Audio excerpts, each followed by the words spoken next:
We are going to talk about TB today. What is TB? That's tuberculosis. The world did not eradicate tuberculosis. Tuberculosis is still one of the top infectious disease killers in the world. But what the world did do, it did transform tuberculosis from a chaotic, deadly epidemic into a controllable disease in many parts of the world. So there is actually a distinction, and we can show how it mirrors exactly where we are with diabetes and diabetic foot ulcers. So there was a time when you could cough and it would slowly kill you, right? Inevitably. There was a time that they built hospitals not to cure the disease, but to isolate it. And that disease was called tuberculosis. And today we're watching the same story unfold, not just in the lungs, but in the feet. So let's first understand tuberculosis. And yes, there was a time when we could cough and it could kill you. That was COVID. We're not talking about COVID right now. We're talking about tuberculosis. So let's talk about tuberculosis. So, what is the pathophysiology? It was caused by a bacteria called Mycobacterium tuberculosis. So, Robert Koch, Koch, he identified it. Okay. It is airborne, it enters the lungs, it can remain latent for years, and it reactivates when the immune system is weakened. So, in a patient, if they have TB, it waits, it hides, and then it returns. Sounds very familiar, like a diabetic foot ulcer. Okay. So, there was a time where the world feared tuberculosis the way people fear cancer today. So, in the 1700s and 1800s, tuberculosis was often called consumption, and that was devastating entire populations. People wasted away slowly, had chronic cough, chronic fever, weakness, weight loss, isolation. And like I read a book called Everything Tuberculosis. It was romanticized in literature, okay? It was romanticized in literature, feared in cities, and associated with poverty, overcrowding, and malnutrition. And at a point, there was TB roughly caused 1 in 7 deaths in Europe. But here's the what's fascinating. For a long time, people didn't not understand why it happened. Some believed tuberculosis was hereditary. Others thought that it came from emotions or personality, which is familiar because diabetes and diabetic complications today are surrounded by misunderstandings, stigma, delayed prevention, and a fragmented system. So early management failures when it came to TB, tuberculosis, where they used sanatoriums like isolation, fresh air, rest, no real cure, and no coordinated system. So that's a parallel number one to a diabetic foot ulcers. They treated the symptoms, but not the system. Treated the symptom, not the system. Now, where were the turning points? How was TB controlled? So the scientific breakthrough, they discovered what the organism was, and then there was a development of antibiotics, the streptomycin, right? The biggest breakthrough for that came in the 1940s, streptomycin, and then isoniazid, I'm sure I pronounced that right, rifampin, and multi-drug therapy, okay? So yeah, they use these three big drugs, right? But TB stopped being an automatic death sentence, but antibiotics alone did not treat or control TB. Then they had a standardized treatment, so a fixed drug regimen and defined treatment duration. Okay. And the most important shift when they helped control TB, tuberculosis, is DOTS. Okay. So DOTS stands for directly observed therapy. So the core components of DOTS is government commitment, case detection via microscopy, standardized treatment, direct observation, which was compliance ensured, right?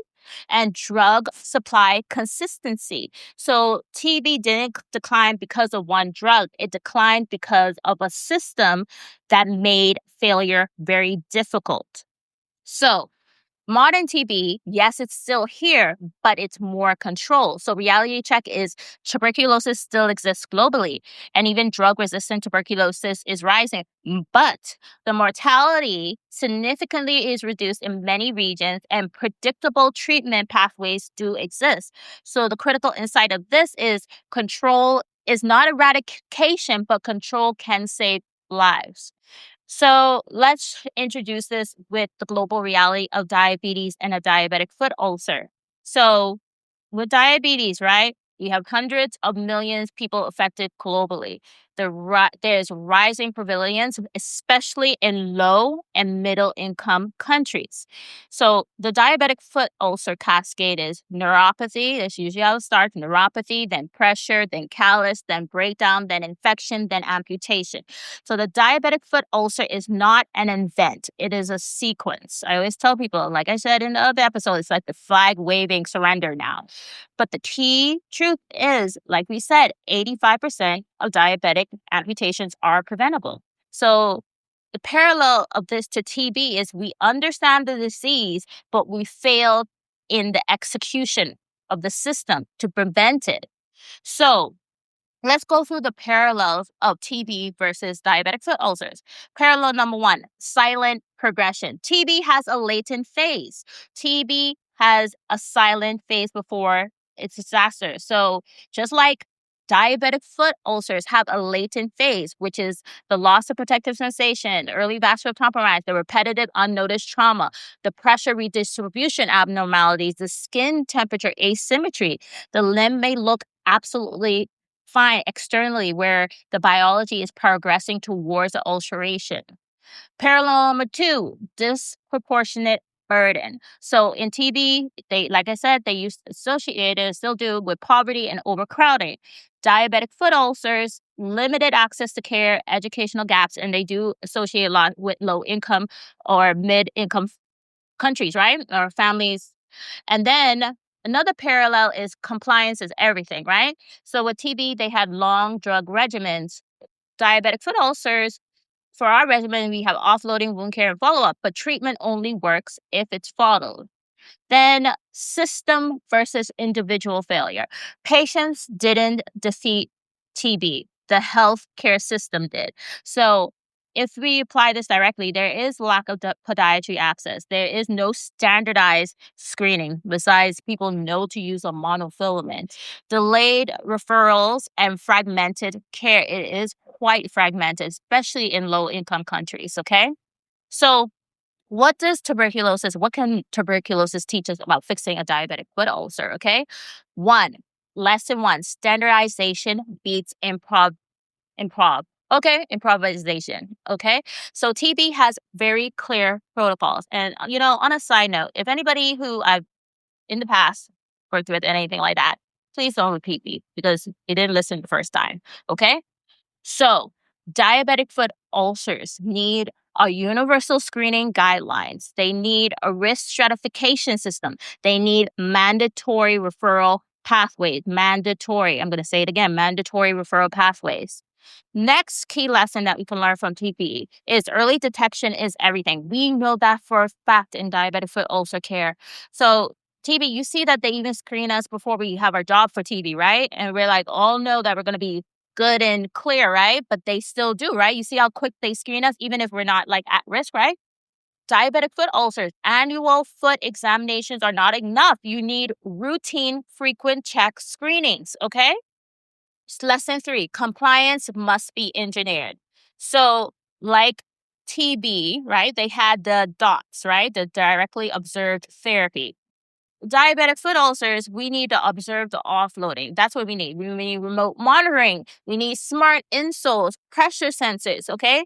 We don't need we need a smarter system, okay? And people keep on depending on the patients to do all the work. It's not that. It's the healthcare system. Lesson four: a multidisciplinary care approach is non-negotiable. So with TB, they had coordinated public health and clinical care.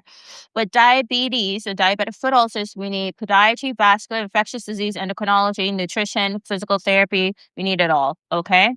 The multidisciplinary team is a non-negotiable. And like I said, if I worked with you in the past and you didn't listen to me, don't repeat me.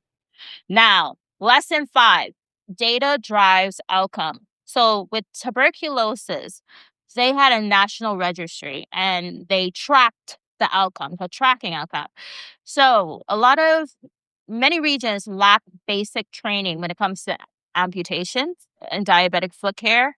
Okay. And TB, like we should create what I believe is called a diabetic foot surveillance system. Okay. In this diabetic foot surveillance system, and like I said, stop repeating me if I worked with you and you didn't listen to me. In a diabetic foot surveillance system, you should have automatic high risk patient tracking. Okay. Automatic high risk patient tracking, mandatory podiatry referral pathways, wound surveillance databases, and annual perfusion screenings. I told y'all it wasn't rocket science, okay?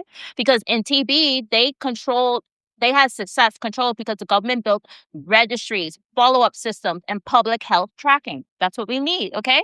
And high risk patients could be flagged early if we had this diabetic surveillance system. Like, we're not talking about intruding somebody's privacy, but high risk patients, excuse me, forgive me, because I was like getting hiccups. High risk patients should be flagged early. Let's say somebody has a prior history of ulceration, dialysis, a history of PAD, neuropathy, previous amputation before a catastrophic wound develops. Okay. So, another question, can we eradicate diabetic foot ulcers? Reality, not realistically, okay? But like we said, 85% of diabetic foot amputations are preventable. So we can prevent that, okay? So we may not be able to eradicate diabetes or diabetic foot ulcer, but we could absolutely eradicate preventable amputations, okay?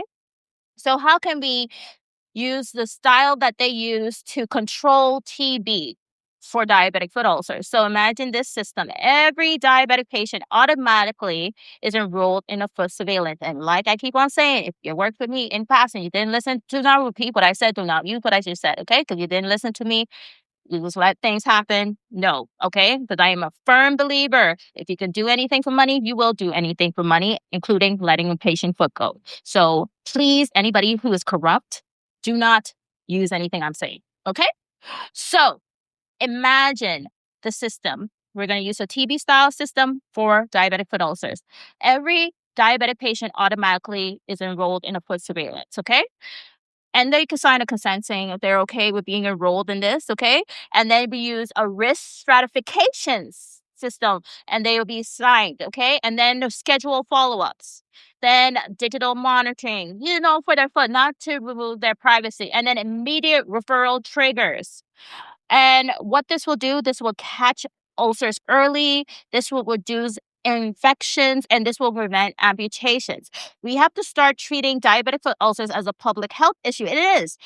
Because it's not affecting the high income as much. That's why it's not a public issue, okay? Because it is a public issue in low income, median income countries, families, things like that. It's a big issue. A lot of people, a lot of my patients tell me, oh, my mom died, or my grandfather, or my uncle, he lost his leg to diabetes, things like that. It is a public health issue, And they controlled TB, tuberculosis, because society stopped treating it as an individual problem, because we've been treating it as an individual problem. We've been treating diabetic foot ulcers as an individual problem. It is not. It should be recognized as a societal problem. If you're having a bunch of patients that have I'm about to say tuberculosis. If you have a bunch of patients that have diabetes that are losing their limbs left, right, and center, that's because of the healthcare system. Okay? And if you can look at the healthcare system, look who's in charge, look who's responsible, that's because it's failing. They did not structure it properly, okay? And you know what? Stop making the healthcare system about your ego. I'm not here to stroke it. Nobody's here to stroke your ego. It's about the people. It's about the general public, and it's about saving the limbs, okay? But like I said, diabetic foot ulcers is a bigger public health issue. But, tuberculosis taught us that the disease does not disappear just because we understand it. Because we understand diabetic foot ulcers like crazy. All this research, everything like that. They're completely dynamic, and there's so many tools in the box. But it disappears when we build a system that makes survival the default. We are supposed to help the foot survive. We're supposed to help the limb survive. Okay. And right now in diabetic foot ulcers care, survival is not the default. The default has become amputation, but it doesn't have to be amputation. The amputation should not be the default for a diabetic foot ulcers. Okay. So, they had normalization of TB because society understood prevention is cheaper than an uncontrolled disease spread. And honestly, that's a huge lesson for diabetes because imagine if we approach diabetic neuropathy, vascular disease, foot screening with the same preventative intensity that we use for TB. We might be able to detect ischemia extremely earlier, ulcer risk earlier, limb threatening pathology earlier before amputation ever becomes necessary. So, TB screening exists because medicine learned something the hard way. Disease spreads quietly long before a catastrophe appears. And that is the same thing when it comes to a diabetic foot ulcer or limb threatening complications with a diabetic foot, okay? Diabetic limb loss often behaves the same way, slowly, silently, and progressively until suddenly the system is reacting to the crisis instead of preventing one. So the reason tuberculosis became controllable was not because the disease became weak, it because society became organized. Diabetic foot disease will remain devastating until healthcare systems stop reacting to ulcers and start surveillancing the risk stratification before wounds even appear. Because by the time a diabetic foot ulcer becomes visible, the disease has already progressed and been progressing silently for years or even a year. So, when it comes to diabetic foot ulcer, we're not waiting for a cure. We're waiting for a structured, preventable system that helps this, prevents the amputation. So I feel like we can learn a lot from, they always say history repeats itself, right? So we can learn a lot from TB about and help use similar structures to a diabetic foot ulcers.